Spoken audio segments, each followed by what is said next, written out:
Ladies and gentlemen, please welcome Mark Thompson, Chairman and CEO of CNN Worldwide and Semafor's media editor, Max Tawney.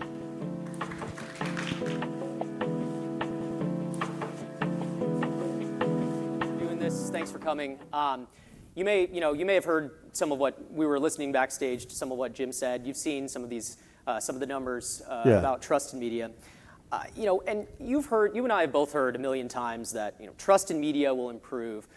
If only we report without fear or favor, people will trust us, audiences will trust us if we just kind of report the facts. Is there any evidence that that's actually true? Do you yourself trust mass media? I do, but I don't know if I'm a representative sample, though. I don't. You don't? As in, I'm a journalist. I spend my entire life questioning news sources and trying to compare news sources and trying to figure out what I should believe and what I shouldn't believe. And I think where I differ from, I think quite a few people, certainly in legacy media, is I think I'd rather have a questioning audience than a compliant audience which is kind of deferential to media. And I worry that there was an age of deference where, the great network newses or the Times of London would be automatically believed because it was a great institution.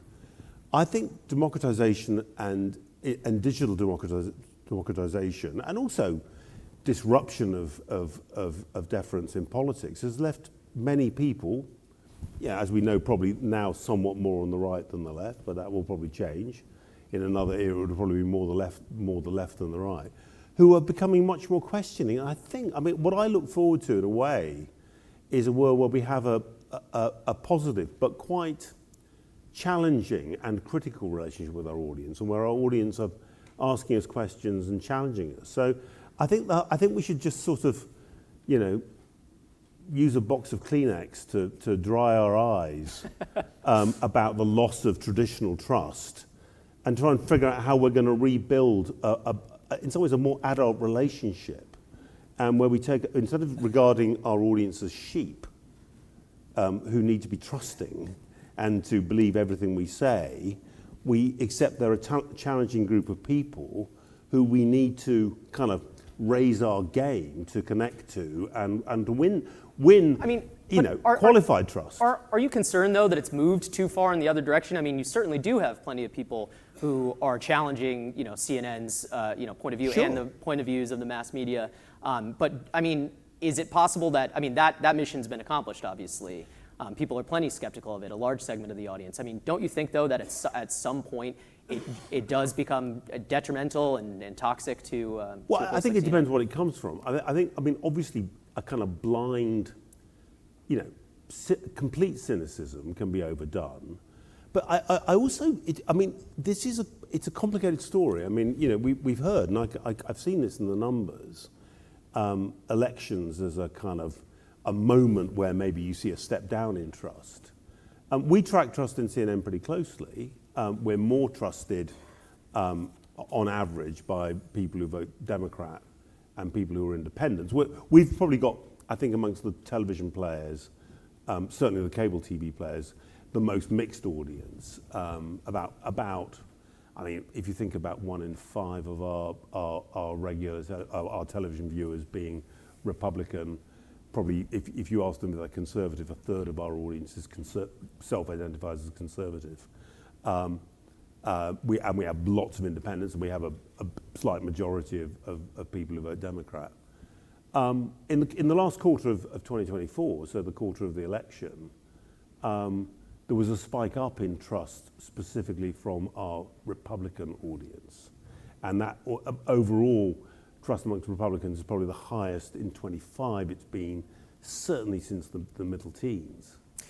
So you can make it look and feel, and maybe at the population level, it's like a one-way slide. I think it was quite a dynamic thing, and I think how you interact with audiences, the choices you make, and in particular to the extent to which you present yourself as open-minded and fair-minded, you can win audiences over. But as I say, what I want is, I don't want an audience which isn't asking itself questions and which isn't engaging in an active, thoughtful way with you. And it just I say, the idea of taking everything on trust, I think in the end is at best outdated, and at worst faintly sinister, actually. Is there something that you guys actually proactively, that you as the leader of CNN, proactively did to contribute to that bump? I think the idea of saying that we are, as a brand, we're there first and foremost to be a news provider of news, and that we sometimes are going to be a platform for opinion as well, but our proposition is first and foremost news, and if it's news, and it happens, be it the latest actions of the Trump administration, or be it the wildfires in Los Angeles, we're going to be the best place to get that in pictures, on the ground reporting, and a fair-minded approach to it. So not party-pre, not trying to conjure up. I mean, I'm not saying that offering opinion is a bad thing to do. I'm saying that it's the DNA of CNN to focus principally on news journalism.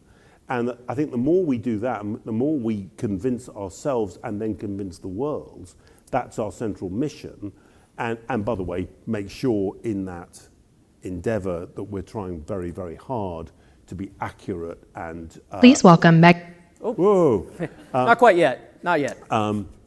She didn't like the answer. Yeah. But I think the more we can do that, the more over time, these things take time.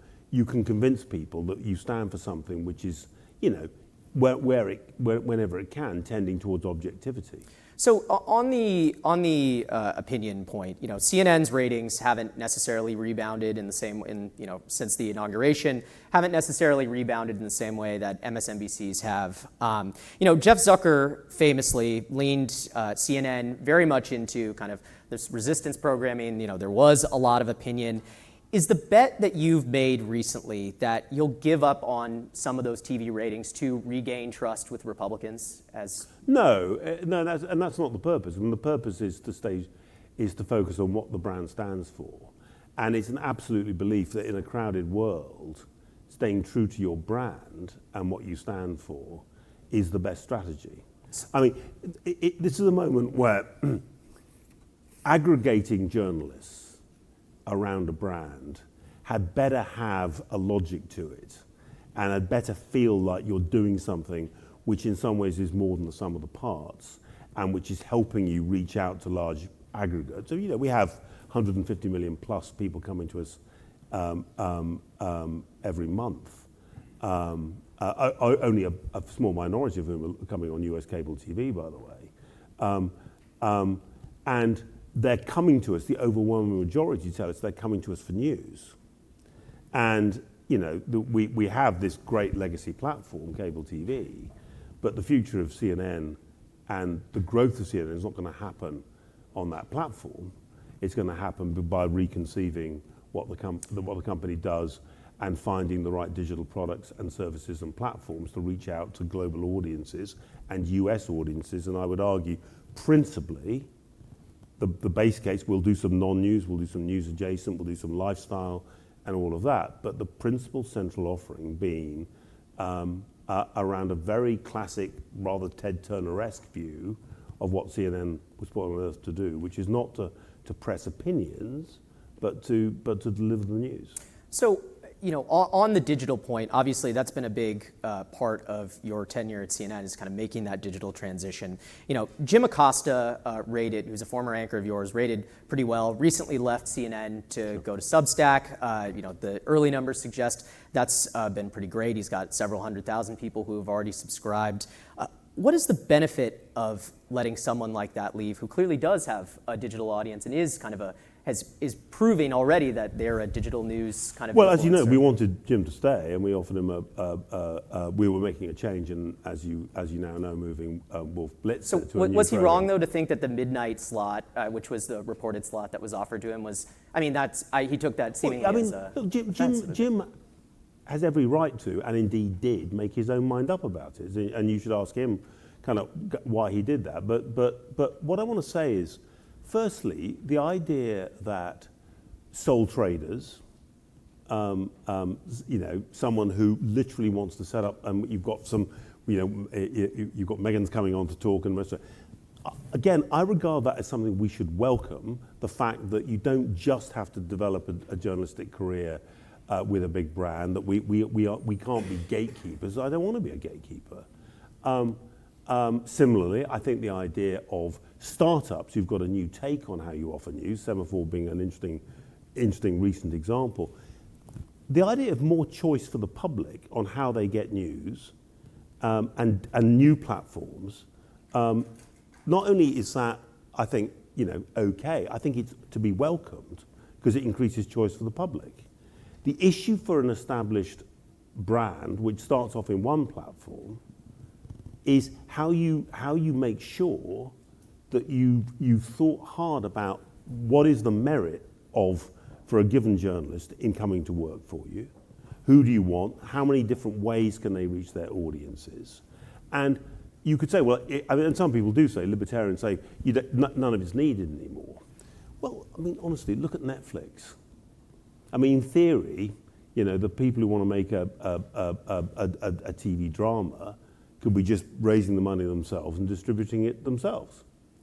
It kind of makes more sense to aggregate sometimes and to be a big department store where you can come in and you can find whatever you want.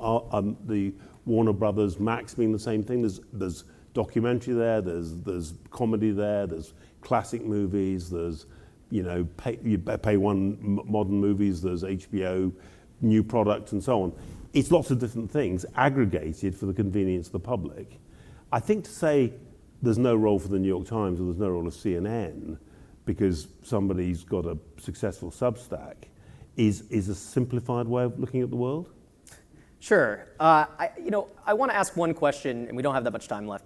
So I want to ask one question about something that a lot of people. We're here in Washington this week. Obviously, the big media story is what happened yesterday with the Washington Post. Jeff Bezos announcing that he wants to make some pretty serious changes to the opinion section there. What happened to the AP is quite a big story. Absolutely, and that's absolutely something that we're quite navel gazing as an industry. That is true. I'm particularly obsessing on legacy media. I want to ask CNN's ratings. Now, what happened to the Washington Post? The opinion pages. I think that's true, but obviously, it's something that influences elite opinion, so it's obviously quite important. I'm kind of curious, though. Do you think that Bezos's moves at the Post will help to restore trust? Well, look, is it a good idea? Is it ideal to have very important media assets, including important providers of news, owned by single individuals, whoever they are? I don't think it's a disaster, generally, because people have so much choice. There are so many different ownership models, including newcomers and entrepreneurs, two sitting in the front row here, who've got it together to launch something new. So the idea that, as it were, with the demise of, or the, going dark or going to the bad of some big media brand, nobody will ever be able to get news again. That's obviously not a risk. There's plenty of variety. One of the reasons I